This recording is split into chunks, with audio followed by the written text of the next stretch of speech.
ফিরে এলাম বিরতির পর। আপনারা দেখছেন নিউজ ভ্যানগার্ড, সঙ্গে রয়েছে আমি শুভেন্দু। এবার একটু চোখ রাখবো জিরানিয়া মহকুমার দিকে।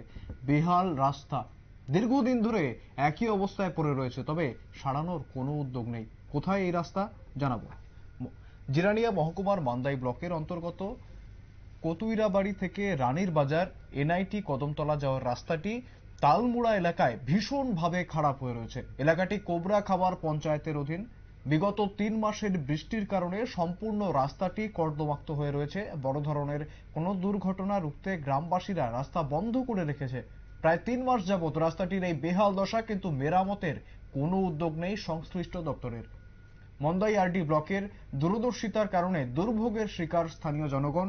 শিশুদের স্কুল, ছাত্রছাত্রীদের কলেজ, কর্মচারীদের অফিস যেতে চরম দুর্ভোগের শিকার হতে হচ্ছে রাস্তার বেহাল অবস্থার কারণে।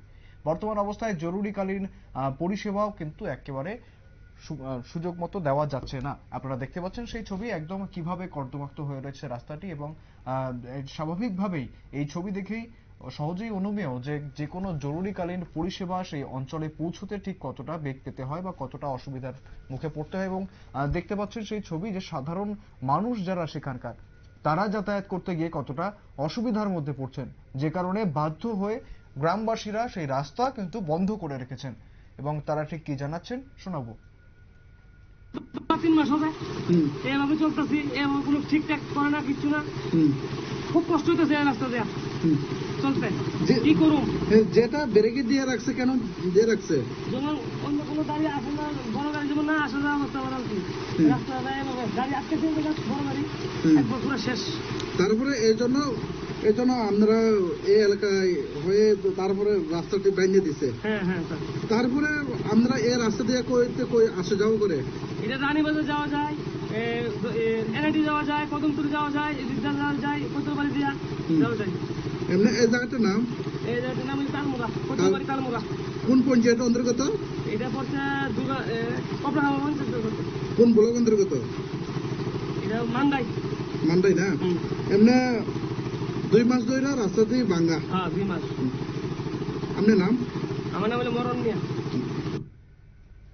শুনলেন স্থানীয় বাসিন্দা, তারা ঠিক কি জানাচ্ছেন যে এই রাস্তার উপরেই তারা নির্ভরশীল এবং বিভিন্ন জায়গায়, বিভিন্ন গুরুত্বপূর্ণ জায়গায় যেতে গেলে এই রাস্তায় কিন্তু তাদের একমাত্র ভরসা। এবং স্কুল থেকে কলেজ পড়ুয়া সকলেই এই রাস্তার উপর নির্ভরশীল। যারা নিত্যযাত্রী তারাও এই রাস্তার উপরে নির্ভরশীল। তবে এই যে রাস্তার যা অবস্থা তা আপনারা দেখতেই পাচ্ছেন। এবং 3 মাস ধরে কিন্তু এই রাস্তা এইরকম অবস্থায় পড়ে রয়েছে বর্ষার কারণে। এই রাস্তার এই বেহাল দশা, তবে এখনো পর্যন্ত রাস্তা সারাইয়ের কোনো উদ্যোগ নেই সংশ্লিষ্ট দপ্তরের, এমনটাই কিন্তু অভিযোগ ছুটছেন এলাকাবাসী। ফিরে আসছে একটি বিরতির পর, সঙ্গে থাকুন।